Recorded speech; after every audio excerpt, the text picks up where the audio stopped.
Hello, I'm Bud McCord. I'm here in Brazil, South America. It's November 13, 2020. I hope you're well, focused on Jesus, and it's time again for food for thought, thinking with Jesus. Man shall not live by bread alone, but by every word that proceeds from the mouth of God. I also believe, in the light of the scriptures, that every Christian has the mind of Christ. And if we would cultivate the habit of thinking with Jesus, we can come to the right conclusions, we can find the right path, we can find exactly what the will of God is for us, because that will be revealed to us as we think with Jesus in the light of the scriptures. The devotion for today has got one word as a title. It's called avoid. Avoid. Some people live a life of avoiding. Some people believe that the best thing to do with reality is to avoid it. And so we need to not run away from and avoid this subject of how we have to deal with reality. I really believe that for a Christian, the word avoid just doesn't match.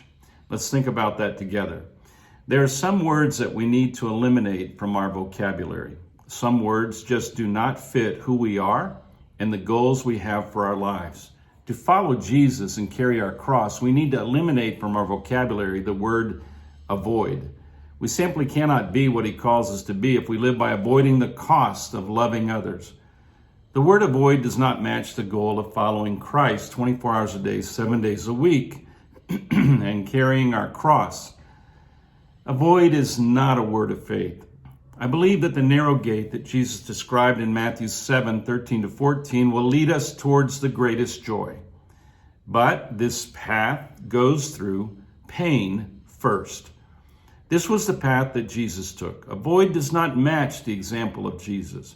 Jesus was not avoiding anything. He was doing the Father's will 24 hours a day, 7 days a week. I believe that Jesus did not spend a second in his life avoiding something like shame or someone like the devil. Look, there's a verse in Hebrews 12:2 that says, looking to Jesus, the founder and perfecter of our faith, who for the joy that was set before him endured the cross, despising the shame, and is seated at the right hand of the throne of God. The mark of a disciple is to abide and bear fruit. A branch does not avoid. A branch lives, receiving, rejoicing, and releasing. Whoever lives avoiding lives with fear, and fear does not match the kingdom of God. The wide gate that Jesus described in Matthew 7:13 is the avoid pain gate. Many live like this and will never find joy going in that direction. Anytime we talk about how a Christian should behave in reality, in the reality where we live, we need desperately to think with Jesus. We need to hear his words, because we need to really have exactly the picture of how he would have us behave in the reality that surrounds us, where we have to live out this thing of glorifying God one day at a time. So let me divide it like this. There are things that are avoidable, and there are things that are not avoidable. You can't avoid them.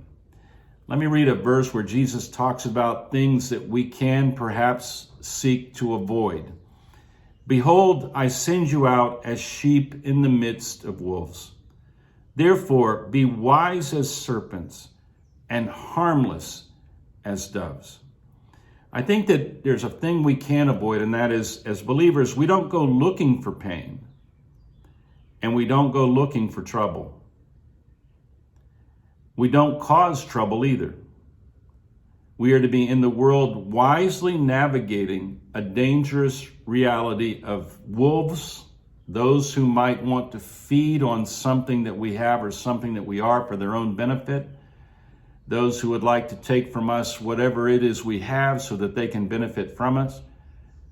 We do live in a world where we can, with wisdom, not go looking for trouble and certainly not make more trouble. The world has enough trouble. When it comes to love, however, we need to not be in avoid mode, because to love is to go in the direction of pain. It is a narrow path. It is the path that Jesus walked.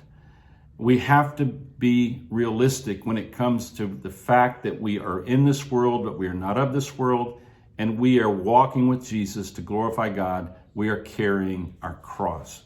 And the cross represents the amount of love that God expects us to deliver on a daily basis to those that we need to love. I've done a lot of leadership training over the years, and I've trained members of teams, business teams, and church leadership teams. And the principles of leadership are pretty much uniform across all types of disciplines. And we benefit from hearing about ideas that help us with leadership. And one of the ideas that I've always communicated with leaders, whether they're church leaders or business leaders, is this.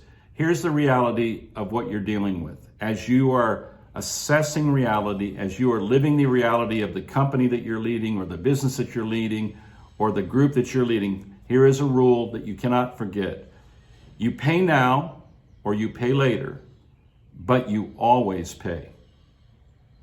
You pay now or you pay later, but you always pay. In business rooted in reality, you cannot avoid paying.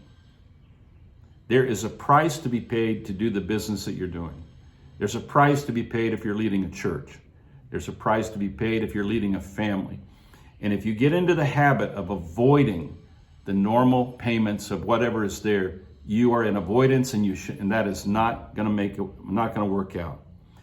Now, we avoid things because we do not like the feeling of being vulnerable. We put things off because it makes us feel like we're losing control. Well, this is not new to humanity. In the Garden of Eden, when Adam and Eve ate of the tree of the knowledge of good and evil, and they suddenly had their eyes open to reality, and they looked down at themselves and they realized they were naked. What that means, the idea of being naked is to be vulnerable. It's to be under examination. It is to risk being laughed at. And when they found themselves naked before the reality of what they had done and naked before the reality of their own creator, they ran away and they thought up a plan of avoidance. They took leaves from a tree and clothed themselves. That was like a 24-hour solution.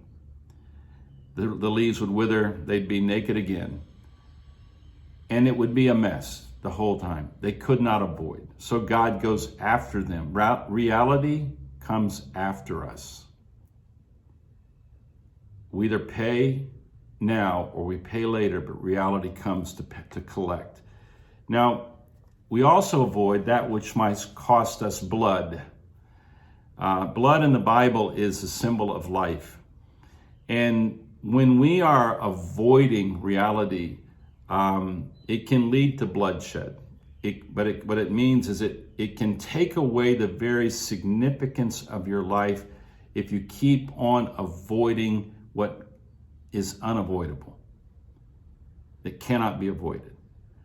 So what am I trying to communicate? I want to communicate to you that when you are carrying your cross, when you are following your shepherd, Jesus, when you are in the vineyard of your Father and Jesus is the vine and you are the branches, you should not be in a mode of avoiding the reality of what it is to be a branch, to be a sheep, to be a disciple, to be one who is bearing a cross. Listen to these words again from Hebrews chapter 12.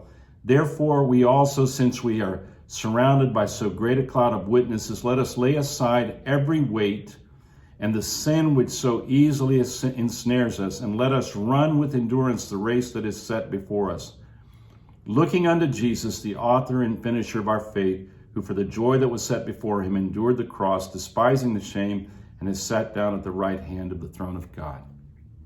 This passage goes on to say that God is like a good father, and God disciplines his children. A good parent, a good father, a good mother will never let their children avoid reality. They will always go with the child to correct what's been done wrong.